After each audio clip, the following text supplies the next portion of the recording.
Welcome to the Once and Future Authors podcast. I'm Stephanie, and I am so delighted today to be joined by not one, not two, but a whole team of authors who have put together today's book. Today's book is Something is Different, and it was put out by QS2 Training and Consulting.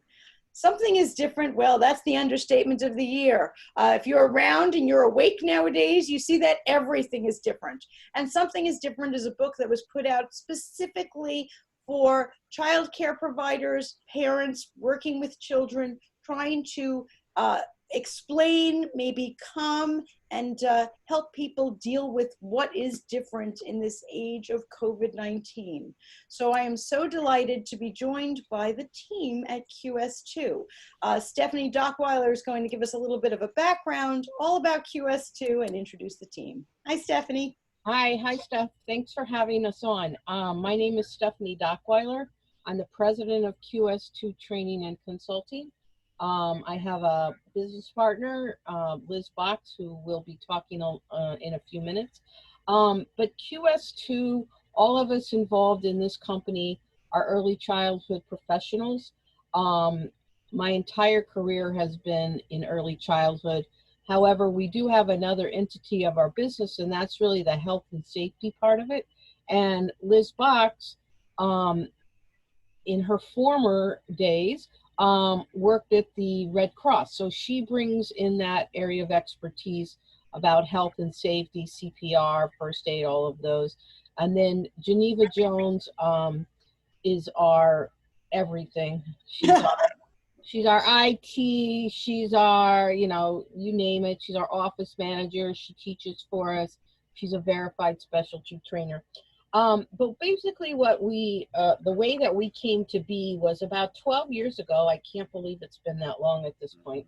But Liz Box and I decided that we didn't really want to work for anyone else except ourselves. We had done that for years, and we took a chance on ourselves, and we have grown every year. We provide training and technical assistance to early childhood educators, be that infant and toddler folks, be that preschool folks, be that elementary age group up until 3rd grade. We kind of do it all. And recently I don't know how recent it's been, but when COVID struck, it really decimated the field of early care and education. In New York State, it's estimated that 20% of programs will go out of business. And for those that stay in business because of the additional cost of the protective equipment, the cleaning and sanitizing,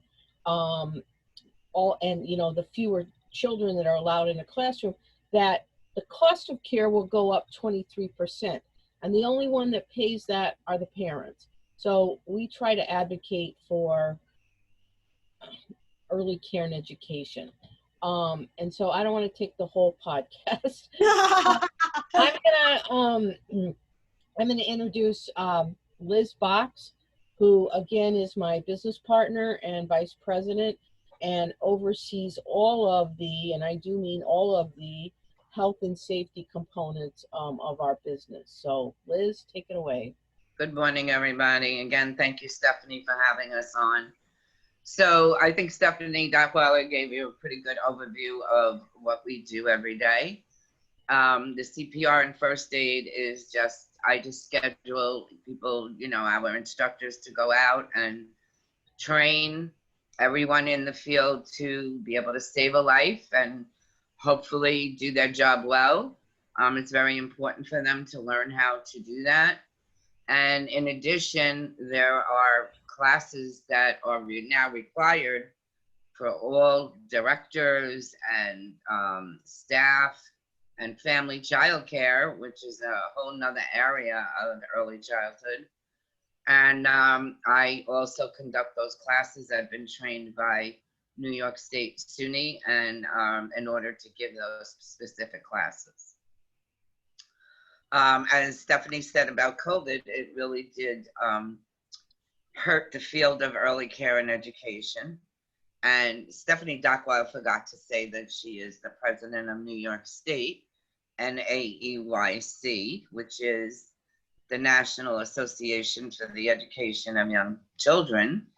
And I am the chairperson of the local chapter of that great organization. And that is how we try to advocate as much as possible for our constituents and you know, people in the field that we train all the time.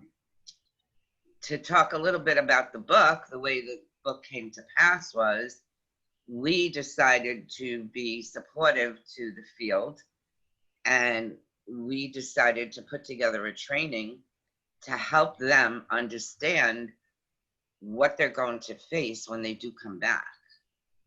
The trauma that children are going to experience from COVID, the health and safety piece, the additional work involved in keeping everyone safe in the environment.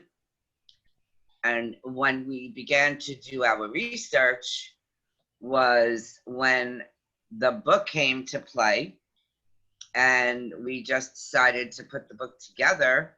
Thankfully, Geneva Jones loves art, and she did all the illustrations, and that's how the book came into play with our company. And I just want to add that we really wanted to give back to the field of early care and education. Many people were not working, they were on furlough, unemployment, all of those things. So we provided this training free of charge to well over 2,500 people on Long Island and beyond. And it got such a positive reception that we actually created another training called Something is Different 2.0. And we again had the same, over 2,500 people attending those trainings. So it was really wonderful that we were able to kind of help out. Yeah. And the feedback, it was a great feeling. The feedback was tremendous, I have to say. That's just amazing, because boy, everything is different. Yeah. I'm so grateful to people like you who are out there trying to make sense of it, or child care providers and all of those people who are taking care of, the young parents, everyone. Everything is different. This sounds like the perfect mashup between your abilities, and Liz, you were in health and safety. Well, COVID is all about health and safety, isn't it? The things that you have to train people on, for safety protection. Absolutely.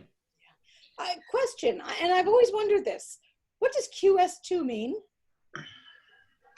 Oh, did I ask the right question? No, I mean, it's meant different things throughout the year. At this point, I'm not sure what it means. I mean, we started with quality systems to educate, early care and education. But like I said, after 12 years, I honestly forgot what the original meaning was. That's the professional meaning of QS2. That's the professional meaning. That's right. Quality systems. Okay. There you go. Something like that. I always wondered what the Q and the S and the 2 stood for. I didn't realize I was opening Pandora's box. Yeah. We'll tell you when we go off air. Exactly. Well, I guess that leaves me. That's right. My name is Geneva Jones. I am QS2's program manager, as well as a verified specialty trainer. I also do health and safety, as well as I am a first aid and CPR instructor. Me, as I say, I'm just bored easily. People ask me how, and I don't know, but I just always find things to do. I am very big on technology. And yes, I also love to draw and paint. It's very therapeutic. And as well as being an early childhood educator for the last 19 years of my lovely life. I just love what I do. And not only that, but the team that I work with is absolutely phenomenal. They are not my bosses, and they hate when I say that word. They are my mentors. They are my friends. They are my everything. And I think together, we really make a dynamite team. We always put our heads together. We make things work.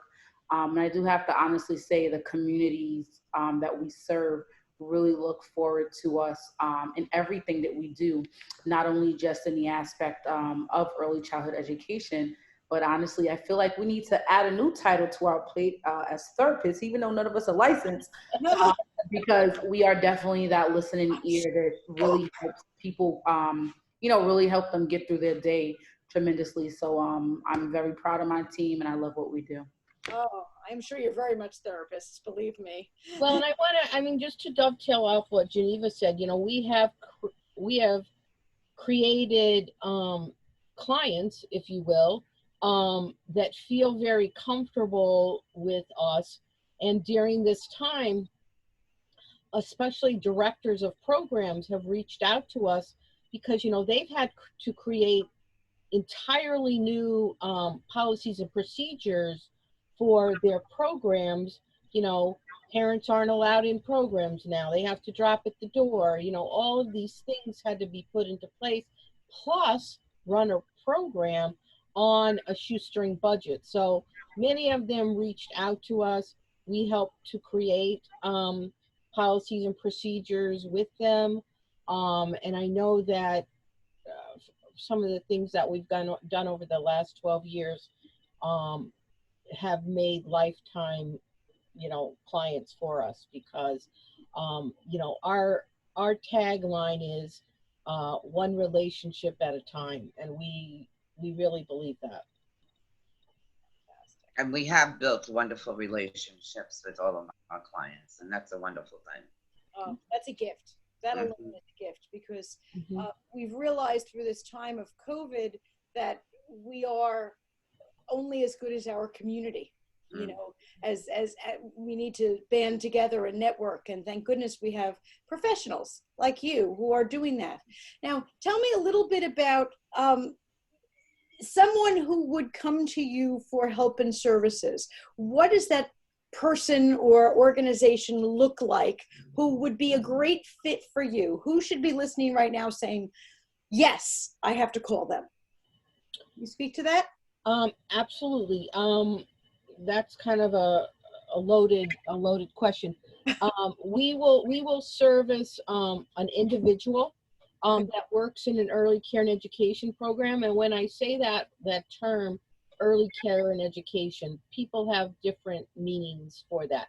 That can be a center-based person, that can be a home-based person, that can be, an independent person. Most of our clients are organizations, center-based programs, family child care-based programs, but a huge part of our business is we teach something called the Child Development Associate. That's a credential, a national credential. We teach that course and we get individuals to the point where they're ready for their assessment. The credential is issued through the Council for Professional Recognition, which again is located in Washington. It's a national organization. So that's a huge part of our business. The other thing that we do is we go into programs, again, whether that's... I think I'm sitting in the right spot with the lovely right, you are. With,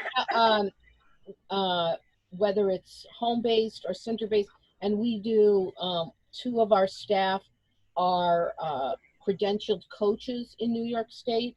In New York State, you have to be a credentialed something to do everything. But and all of us are. But our senior trainer, she's a credentialed coach. I'm a credentialed coach. Both Tammy and I are credentialed trainers, and Liz and Geneva are verified specialty trainers, as well as Liz is I don't know, you say it, Liz, health and safety, something. I get all the words mixed up. But again, anyone, again, we go in and we coach centers, or we go in and coach individuals. some people hire us, or their agency hires us to go in and mentor their director. Mhm. You know, perhaps the director is new. Perhaps the director isn't new, but might have some different way of doing things that may not, you know, be the developmentally appropriate way. So there's many types of people and organizations that come to us. And then Liz can speak more to this. We actually have had clients. I know we've done first aid and CPR training for church groups. We've done it for the Blind Association, where blind individuals are taught how to do first aid and CPR. So we try to give back to the community. Some of those things are pro bono for participants, just because, yes, we all need to make a living and pay our bills, but to us, to each one of us that works here, they are committed to children and families of Long Island and beyond, because you know, I hate the term, you know, the children are our future, but they are. And we want to make sure that we're doing our part to make sure that, you know, they're nurtured well and are able to grow up and take care of us in our old age.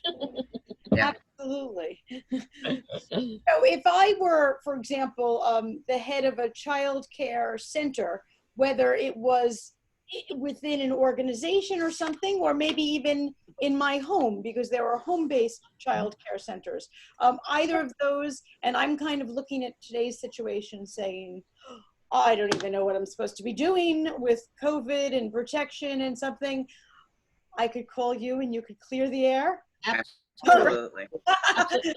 And again, sometimes it's just a question that they might have. And so we spend time, you know, with them. Other times it's really, we need to come to your program. We need to look at your program.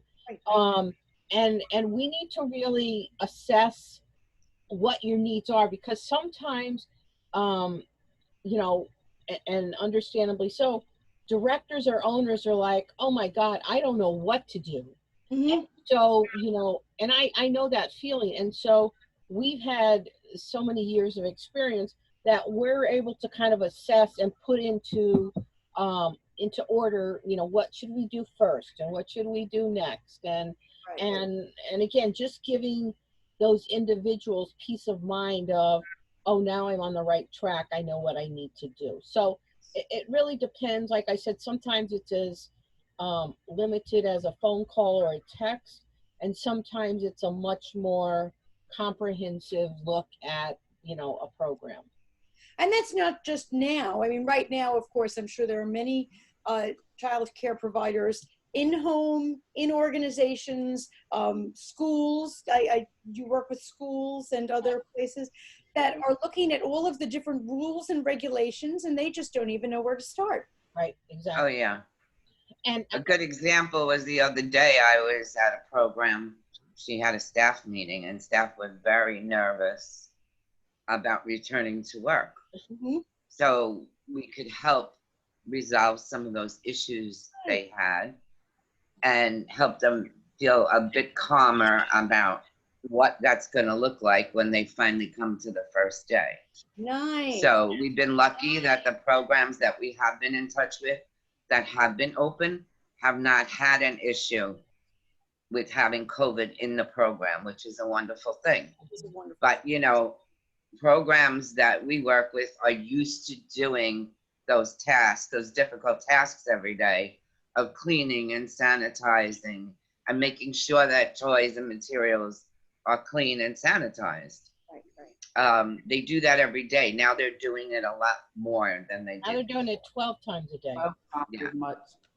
Right. And I think for us at times, I think it's really when programs or their staff, they hear it from us versus, you know, their management team, it makes more of a difference. And I think sometimes they learn to take it a little more serious, because again, you know, way that we introduce it to them to get them to understand it, which is really important. And I think now with, with Corona going on, it's a lot, it's very overwhelming. Everyone wants to be able to help these children still and be able to care for them. But at the same time, they are thinking about their own families, and they don't, want to risk things. Not even the fact of just being able to have to survive and have responsibilities, but just that whole fear factor is very frustrating and alone, that you don't really know what decision to make. It's like, do I choose my family or do I choose work? And, that's hard to do. You can't put a price tag on your loved ones. You can't do that. But, we try and be as supportive as possible. Right. And we know that this field is the lowest paid, even though we're considered essential workers in this field. And let's face it, when parents go back to work, they can't work without early care and education programs. Again, be that home-based or center-based. But again, unfortunately, this is the lowest paid field overall. A grave digger makes more than the average, teacher. And, some people think, unfortunately, that this is babysitting and, you get to babysit. No, it's not babysitting. It's really about the social, emotional, the brain development. We talked ad nauseum about brain development and how important that is. And, well, why won't your 2-year-old sit? Well, because that's the time in the 2-year-old's life where all those brain connections are being made. And imagine, what are those things called? Pop rockets? That's what the brain is doing. Imagine that's going off in your head and somebody wants you to sit down. They can't. It's not that they don't want to, it's just that they can't. So we talk a lot about that in our classes, about, all of those developmental issues that parents may not know about. I was talking to my sister-in-law the other day. She has a 18-month-old grandchild, and I told her, well, that's the reason that she won't do A, B, and C. And she's like, I never realized that. And I'm like, yeah, you've raised 2 children and whatever, but obviously, it's not so important that parents understand, but it is kind of important to know the developmental stages of your child. Absolutely. So, and the intentionality of the teacher, of the educator. Right. It takes a lot of work how to put that together. And I could run my household the way I can run a classroom.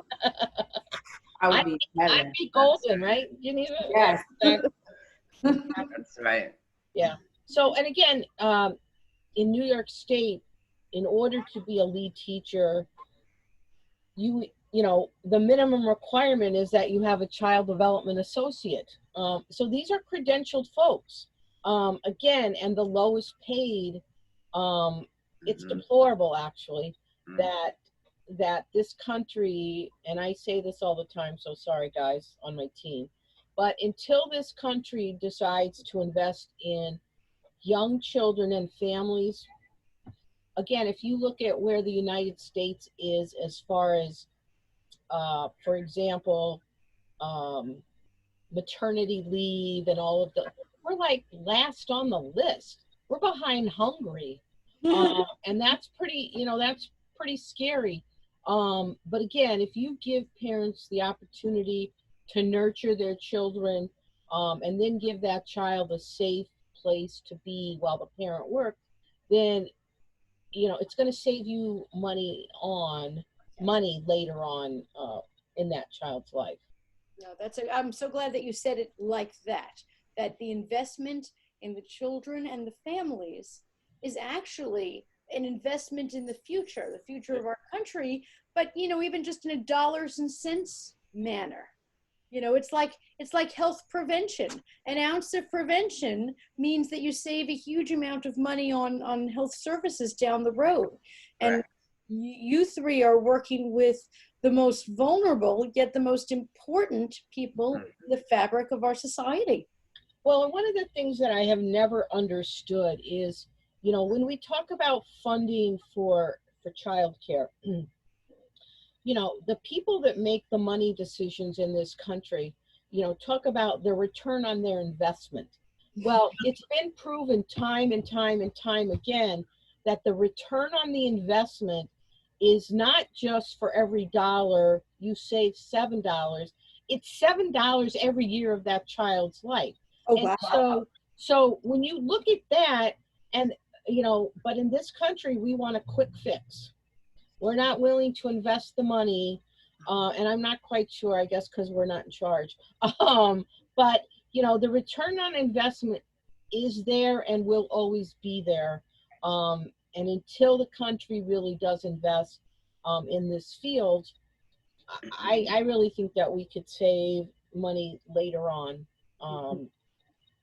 It just doesn't make sense to me. And I feel really bad for parents, because if you're a parent who, you know, is a middle class, you know, parent, the fees fall on you. You know, if your child goes to college, you can take out a loan, or the child can take out a loan. There's no such system for childcare. Yes, there are some subsidized spots in New York, but the problem with that is, you know, if a parent makes minimum wage and then they work there a year and get a $1 an hour raise, well, then they're not eligible for, you know, for care. So the system doesn't always, again, help children and families.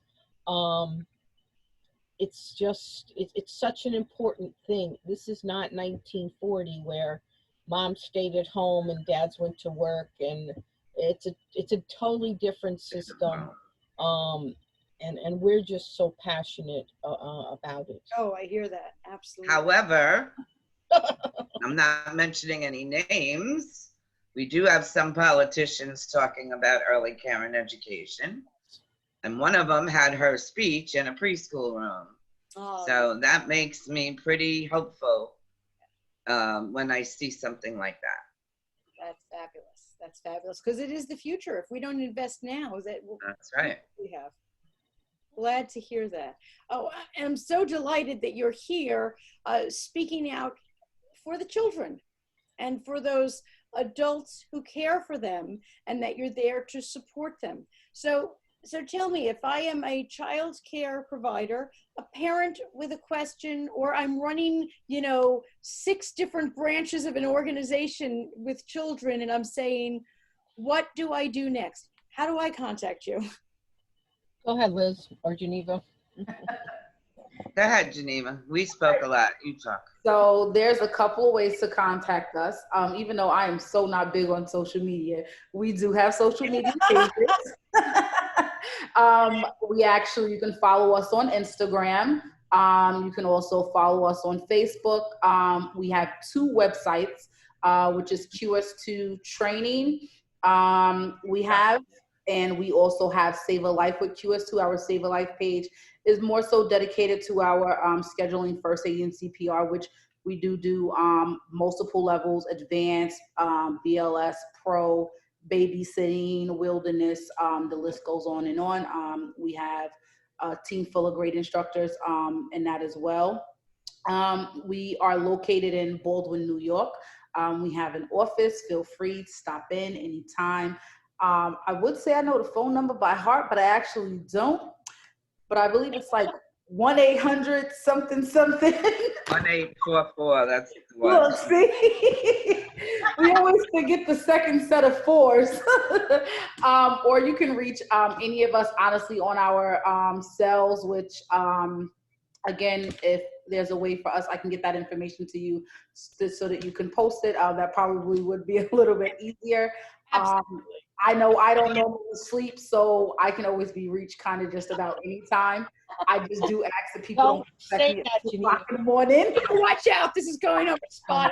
You'll be getting called. And Geneva, just mention our website. Did you?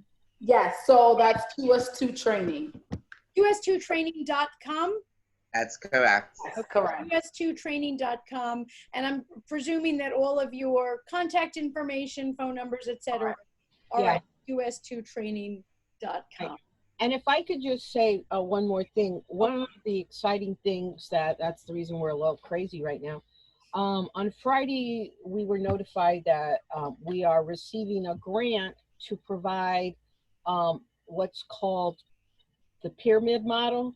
The pyramid model is out of the Center for Social and Emotional Development out of Vanderbilt University. I'm actually one of the trainers in New York that are allowed to do this type of training. But we got a grant from, and I want to make sure I'm reading this right from the flyer. It's supported by the Preschool Development Grant Birth Through 5 Initiative, and also from the Children and Families Office of Childcare. So we received, or we will receive funding to provide both the preschool pyramid model, which is 3 sessions, and these are 7-hour sessions, so it's kind of a big commitment. And we will also be able to provide the infant and toddler training as well. The training starts in October, goes through December. So if you are interested, visit our website. You can register right on there, QS2 Training.com. Again, this is a no-cost training. This is just an unbelievable opportunity for folks to register for this national program. And like I said, because of the grant, there will be no cost to the participant. So it's we've done this before. We got a grant, I don't even know, I guess earlier this year as well, to provide this, and we had about 20 people trained. It was really a great experience. And now it's going to be all via Zoom. So fantastic. Thank you. That makes it So even better. that information is currently posted on our Facebook page as well as our Instagram, which is _QS2 Training. Okay, so sign up for that free training, folks. And if you need more advice, not sure how to open your center, what to do, both in these days of COVID, but also going forward. I mean, there are things in first aid and CPR that are always going to be needs, and health and safety, and a million other ways that QS2 training can help you to help our children. Any other last words of advice or tips for any of us out there? No, just I think our book, Something is Different, Yes. that will be in a hard version, and it will also be in a coloring book form. Is that correct, Liz? And again, we are not big believers of coloring books as far as art projects are concerned. Developmentally appropriate says that art should be open-ended or whatever, but this is really an enhancement to the book for young children. So I think it's a home run for programs, because again, Something is Different deals with the COVID virus for very young children. Terrific. Terrific. So now you know why I didn't jump at the idea, Stephanie. I know, I understand. Believe me, I understand. And I did actually think about blank squares, but I loved Geneva's artwork so much. So I didn't want just text in blank, because I loved the artwork. Exactly. That's why I didn't go in that direction. But I understand, because I'm not a big fan. You know, they have those adult coloring books.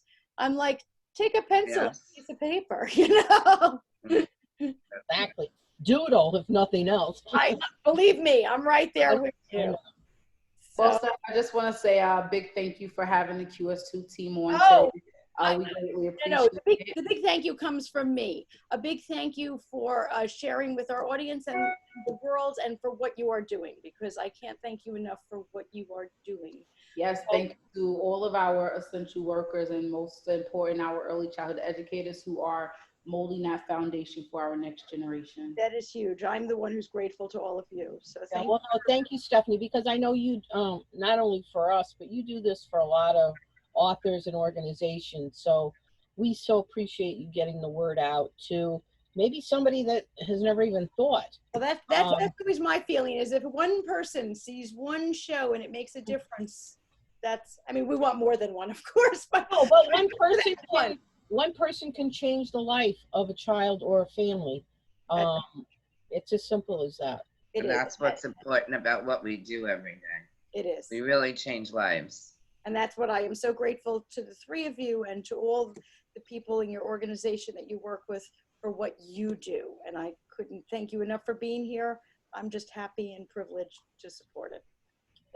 Thank you. Thank you. Our viewers out there or listeners, thank you for joining us. And if you have any questions, please don't forget QS2Training.com. They seem to have the answers. Thanks for joining us.